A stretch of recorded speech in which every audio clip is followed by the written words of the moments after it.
So one of the things that I see in the office a lot that patients experience are bacterial infections or fungal infections. So I kind of want to take a moment to touch on that. So normally in the vagina, there is a certain type of bacteria, lactobacillus. It helps prevent infections and things that just shouldn't be growing in the vagina. When that is disrupted, which can happen for all kinds of reasons, there is a decrease in the, what we could say, good bacteria that exist. And then you could have an increase of abnormal bacteria. And maybe the most simple way to think about it would be good versus bad when we're talking about bacterial vaginosis, or what we call BV. So when this happens and you have a decrease in the good bacteria and a rise in the bad bacteria, you can experience some symptoms. They're usually described as a fishy, smelly odor, discharge that's thin, maybe some itching and irritation. But sometimes you may not have any symptoms. On the other side, you can have a decrease in that good bacteria, which allows fungus to grow, and then we have what's called a yeast infection. Similar signs and symptoms would be some discharge, very intense itching, internal, external. But the good news about these vaginal infections, they are very common and we can help. When you come into the office, we're able to collect a sample, do a physical exam, and that way we can send a culture off to see what is growing and how best to treat it.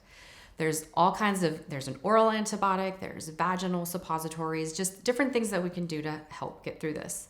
It is not uncommon. Let's say roughly 70% of females will have one of these infections at least once in their lifetime, and they can return, but there's things we can do to help with that.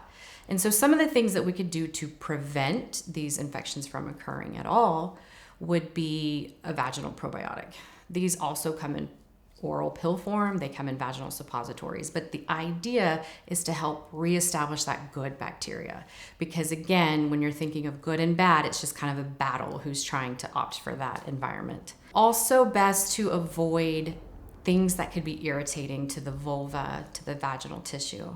So for example, anything that has fragrance or has dyes can be very irritating. If you find that you have a good, gentle, fragrance-free, dye-free kind of soap, but you still feel like you're getting irritated, you might try switching to cleansers. Cleansers tend to be a little bit more gentle than soap. Best news of all, the vagina is a self-cleaning oven, so you don't need to be douching or sticking anything in the vagina to make it smell like anything different or clean. I promise you, it's gonna clean itself. Also, wanted to make it clear that both of these infections are not considered STIs. So they're not sexually transmitted illnesses. Your partner does not also need to be treated. They can be affected by intercourse because that's just something that's going to alter that vaginal pH.